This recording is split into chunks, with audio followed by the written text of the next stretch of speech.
वंचित बहुजन आघाड़ी के पदाधिकारी और कार्यकर्ता आम बिजली उपभोक्ताओं और नागरिकों की ओर से मुख्य अभियंता MSEB से अनुरोध किया कि हमारे कार्यक्षेत्र अर्थात 8वां मैल, दावलामेटी, वाड़ी, द्रुग्धमाना, लावा, सोनबानगर, सुराबरडी और अन्य क्षेत्रों में रहने वाले बिजली उपभोक्ताओं की अनुमति के बिना स्मार्ट मीटर न लगाया जाए।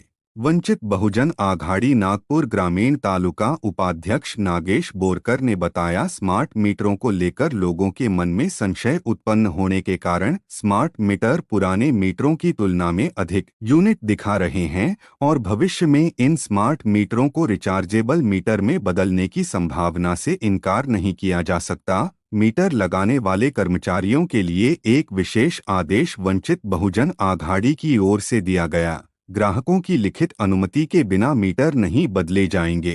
दावलामेटी ग्राम पंचायत सदस्य प्रकाश मेश्राम ने कहा, अगर स्मार्ट मीटरों को लेकर उचित कार्यवाही नहीं की गई तो वंचित आघाड़ी की ओर से बड़े पैमाने पर सार्वजनिक आंदोलन किया जाएगा। वंचित बहुजन आघाड़ी के पदाधिकारी नागेश बोरकर, नागपुर ग्रामीण तालुका उपाध्यक्ष प्रकाश मेश्राम, राजेश वानखेड़े, विनायक राव घुमटकर, दर्शन बेले, रमेश गजभिये, अभिजित मेश्राम, गौतम डोंगरदिवे, नितेश पुंडकर, सिद्धार्थ मेश्राम, सचिन साहेबराव गोलाईत, दिलीप पटेल, हरीश गजभिये, अमन मेश्राम, मयूर गजभिये, मयंक चौधरी व बड़ी संख्या में कार्यकर्ता उपस्थित थे। मी नागेश बोरकर, वंचित बहुजन आघाडी नागपूर ग्रामीण तालुका उपाध्यक्ष या नात्याने आज इथे मीटरसाठी जे स्मार्ट मीटर लावण्यात येतात प्रशासनाकडून त्याच्या विरोधात आम्ही इथे निवेदन देण्यात आलो आहोत। आमच्या अशा निदर्शनात आलं की ग्राहक घरी नसताना हे जे कर्मचारी आहेत हे त्यांच्या अनुपस्थित येऊन मीटर चेंज करतात, स्मार्ट मीटर लावतात आणि बरेचदा असं लक्षात आलंय की आधीच्या मीटरपेक्षा या स्मार्ट मीटरमध्ये जे युनिट आहेत ते जास्त दाखवत आहेत।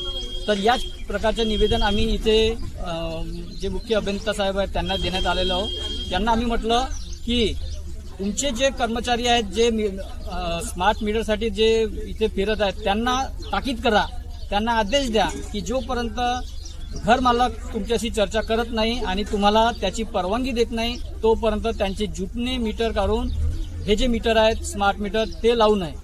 कारण या स्मार्ट मीटर बद्दल बरेचसे शंका कुशंका पसरलेल्या आहेत। तर या शंका कुशंकासाठी यांना आमचे निवेदन आहे, आग्रहाचे निवेदन आहे वंचित बहुजन आघाडीकडून की जर यांनी पुन्हा असं काही आमच्या लक्षात आलं तर वंचित बहुजन आघाडी नागपूर ग्रामीण तालुका कमिटीकडून आम्ही इथे भारी नारी निदर्शने करू आणि याला सर्व पूर्णपणे जबाबदार प्रशासन राहील। प्रकाश मेश्राम, दौलामेटी ग्रामपंचायत सदस्य आणि वंचित बहुजन आघाडीचा तालुका लेवल कार्यकर्ता, आपणास आज आम्ही दिलेल्या निवेदनाबाबत बोलू इच्छितो की शासनाने जे आता हे नवीन मीटर लावत आहेत त्यामध्ये त्यांची रीडिंग भरपूर येत आहे आणि त्यापूर्वी घरी लावलेले मीटर हे सुद्धा जास्त बिल येत असल्यामुळं ग्राहक त्रस्त आहे आणि ग्राहक हा घरी नसताना त्यांच्या अनुपस्थितीमध्ये हे मीटर लावले जात आहेत आणि हा ग्राहकावरती अन्याय आहे। जनतेचा आक्रोश निर्माण झाल्यास त्यास नुकसान भरपाई शासनाला सहन करावी लागेल आणि त्यांनी केलेल्या अन्यायामुळेच हे शक्य होईल। करिता या सर्वस्वी कारवाईस शासन जबाबदार राहील। आम्ही त्यात जबाबदार राहणार नाही, कारण त्यांनी केलेल्या अन्यायाच्या विरोधात जे काही नागरिक तीव्र आंदोलन करतील त्यास शासनच जबाबदार राहील आणि त्यामुळे आम्ही परत सरकारला हे विनंती करतो की त्यांनी हे लावलेले मीटर आहेत त्यांनी परत काढावेत आणि कोणत्याही ग्राहकावर अन्याय होणार नाही, त्याच्या मर्जीशिवाय मीटर त्याच्या घरी लावता कामा नये, हीच शासनास आमचं निवेदन आहे। वंचित बहुजन आघाडीचा वंचित बहुजन आघाडीचा बाळासाहेब तुम आगे बढ़ो, हम तुम्हारे साथ हैं। वंचित बहुजन आघाडीचा